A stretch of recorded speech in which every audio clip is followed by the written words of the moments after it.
आज प्रभु यीशु मसीह के द्वितीय आगमन पर मैं थोड़ा सा बोलना चाहता हूँ आपके साथ। बाइबल कहती है जब यीशु मसीह स्वर्ग में उठाए जा रहे थे और बादलों ने यीशु मसीह को ढक दिया, तब दो स्वर्गदूत प्रभु यीशु मसीह के चेलों के सामने आकर उपस्थित हुए और चेले से स्वर्गदूत कहने लगे कि तुम ऊपर क्या देखते हो।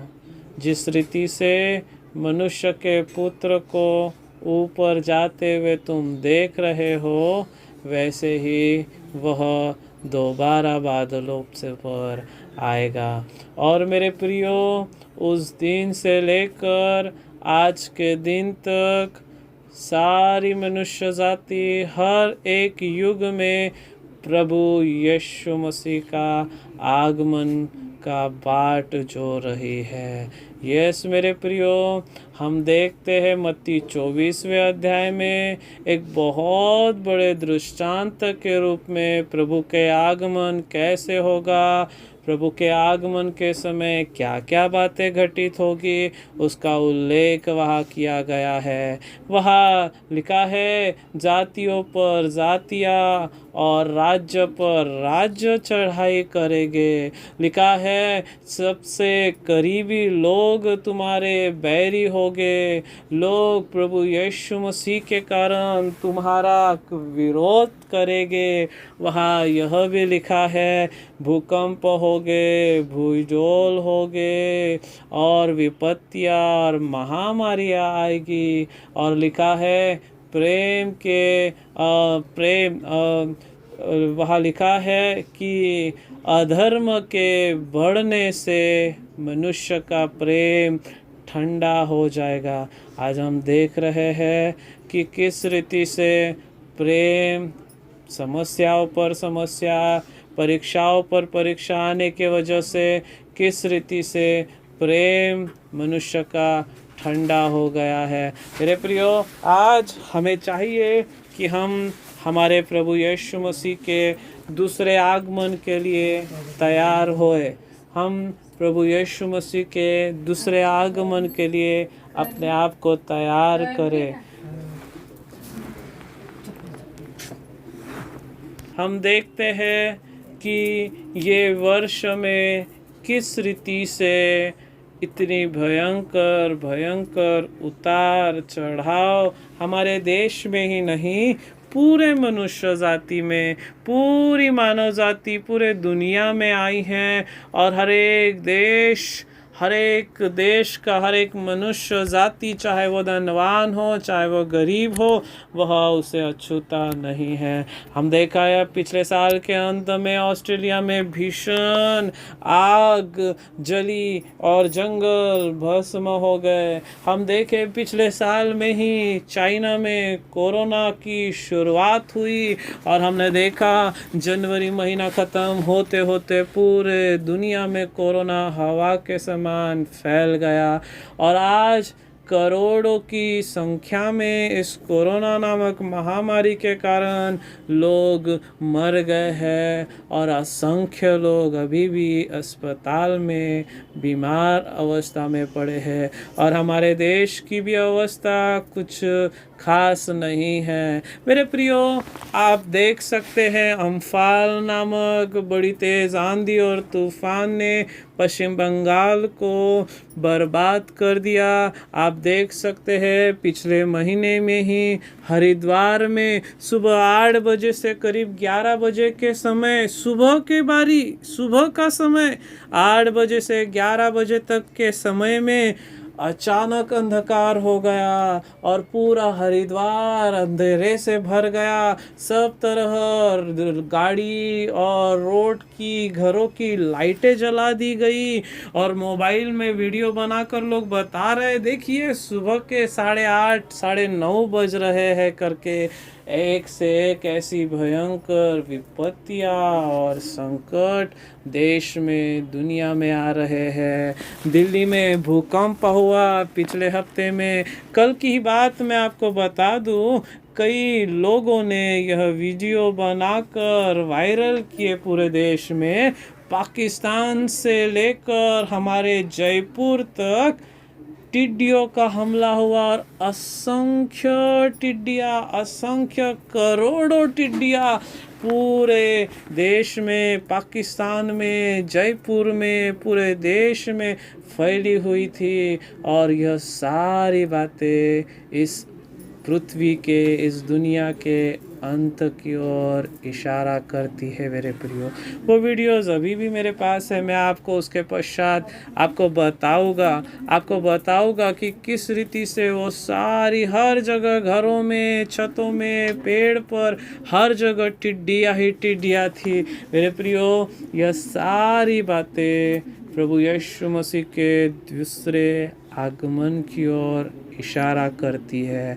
आपको जो ये कुछ विपत्तियां मैंने बताई, विपत्तियों के बारे में बताया, आपको मैं बता दूं, आज से करीब 3000 साल पहले मिस्र में रहते समय, 3500 साल पहले मिस्र में रहते समय हम देखते हैं इजरायली जब मिस्र में थे तब मिस्र पर भी यह विपत्ति आई। ओ मेंढकों का आक्रमण हुआ है। आप पढ़ सकते हैं निर्गमन की पुस्तक 11:10 से लेकर के आप 10 में पढ़ सकते हैं कि किस रीति से मेंढकों का आक्रमण हुआ, किस रीति से टिड्डियों का आक्रमण हुआ, किस रीति से 10 एक एक करके क्रमानुसार रीति से विपत्तियां उनके ऊपर में आई।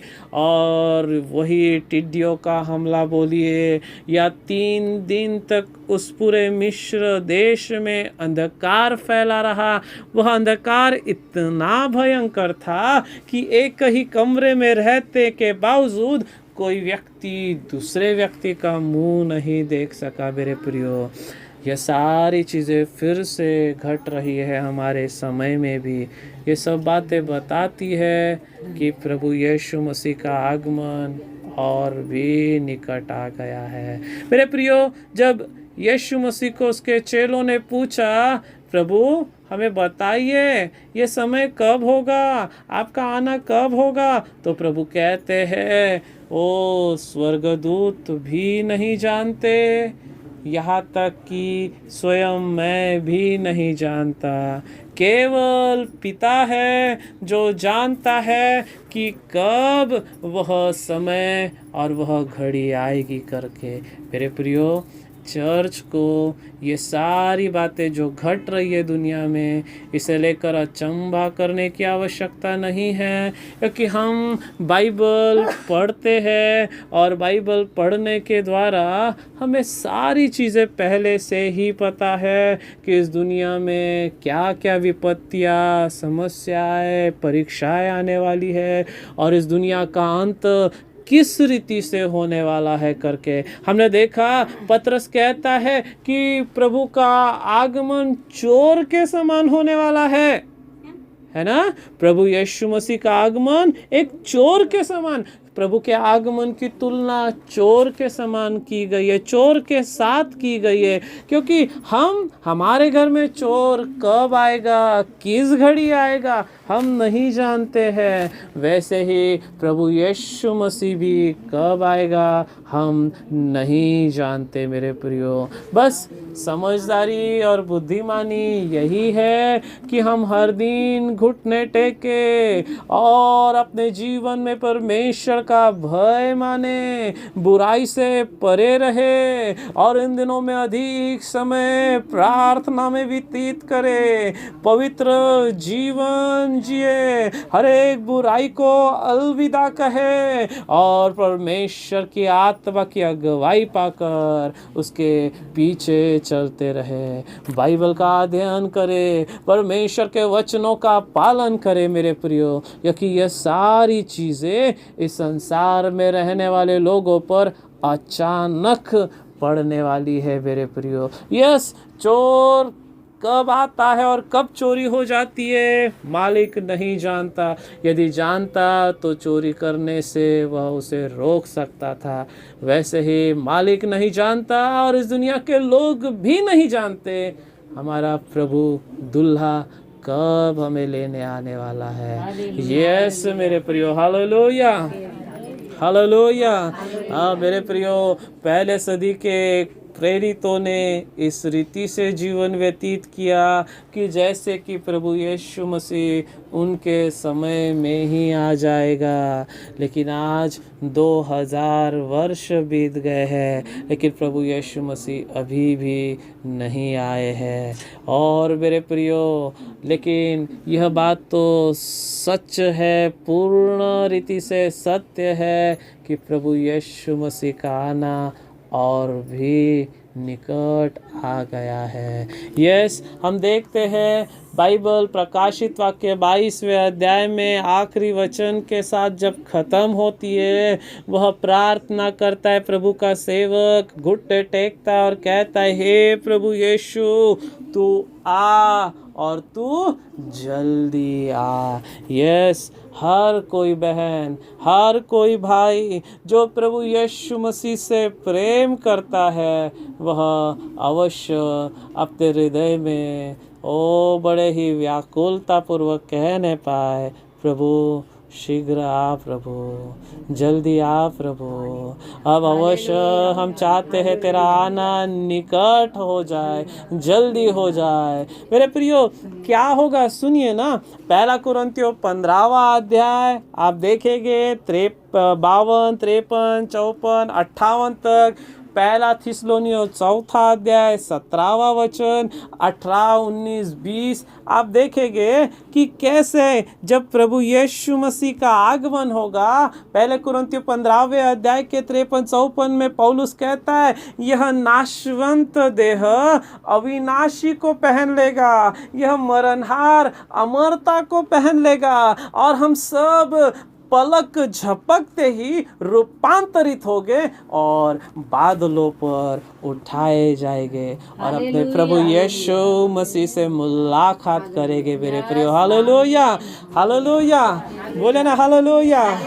यस, हम सब के सब जब तुरई फूकी जाएगी, ओ प्रभु यीशु मसीह बादलों पर आएगा हमें लेने के लिए। ओ शायद आप सो रहे होगे, शायद आप प्रार्थना कर रहे होगे, शायद आप बाहर घूम रहे होगे। ओ प्रभु की आवाज तुरई की आपके कानों पर पड़ेगी और आप रूपांतरित होगे, आप उठाए जाएंगे और बादलों पर प्रभु से मुलाकात करेंगे। मेरे प्रियो, और मैं आपको बता दूं, जब प्रभु यीशु मसीह से आपका साक्षात होगा, मुलाकात होगी बादलों पर, आपके जीवन के 80 साल, 90 साल, 60 साल, 70 साल के वे सारे दुख, सारी तकलीफ 1 और 2 सेकंड में ही भूल जाएंगे और आनंद से भर जाएंगे और उसके साथ स्वर्ग में आप प्रवेश करेंगे।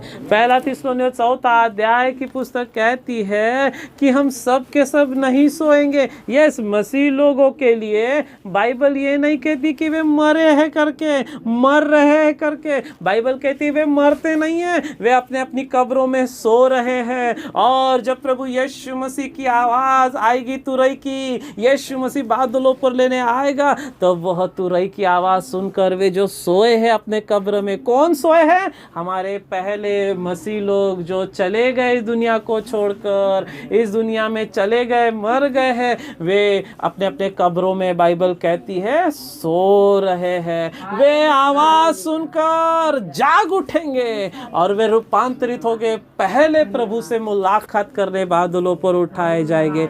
उसके बाद हम जो जीवित हैं, हम भी रूपांतरित होंगे। बोले, मैं रूपांतरित होगा, मैं बादलों पर उठाया जाऊंगा, मैं मेरे दूल्हे से मुलाकात करूंगा, उसके विश्राम में प्रवेश करूंगा। हालेलुया हम बाद में रूपांतरित होकर हम भी बादलों पर उठाए जाएंगे। इस रीति से पहले मुर्दा फिर हम जीवित दोनों उठाए जाएंगे, दोनों बादलों पर प्रभु से मुलाकात करेंगे और फिर उसके साथ स्वर्ग में नित्यता से नित्यता तक हम वास करेंगे मेरे प्रियो।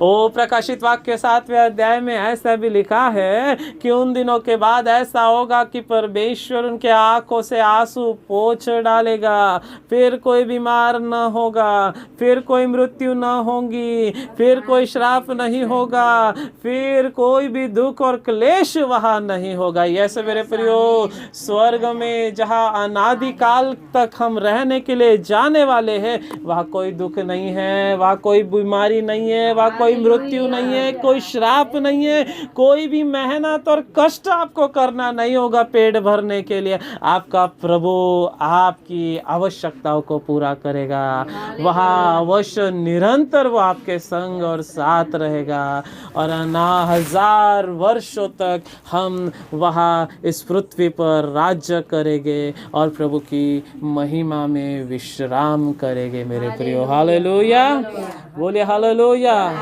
यस मेरे प्रियो, इस पृथ्वी पर जो कुछ भी हो रहा है इन दिनों में चिन्ह के रूप में, वो सारी बातें बाइबल हमें बताती है कि वे सारी बातें प्रभु यीशु मसीह के आने के चिन्ह हैं। अब हमें चाहिए इन चिन्हों को जानकर, देखकर, समझकर सतर्क होए। लापरवाही करना, पाप में जीवन व्यतीत करना, संसार के साथ मित्रता करना, ओ दोहरा जीवन जीना, दो मन का रहना हम बंद कर दे और हर दिन आत्मा से अच्छे से भरे, पवित्र शास्त्र बाइबल का हर दिन अध्ययन करे, परमेश्वर से प्रेम करे, उससे लिपटे रहे और उसकी आज्ञाकारिता में चले, उसके साथ संगति करे मेरे प्रियो, क्योंकि वह अपने लोगों को लेने के लिए शीघ्र आ रहा है। हालेलुया, हालेलुया, जोर से बोले हालेलुया।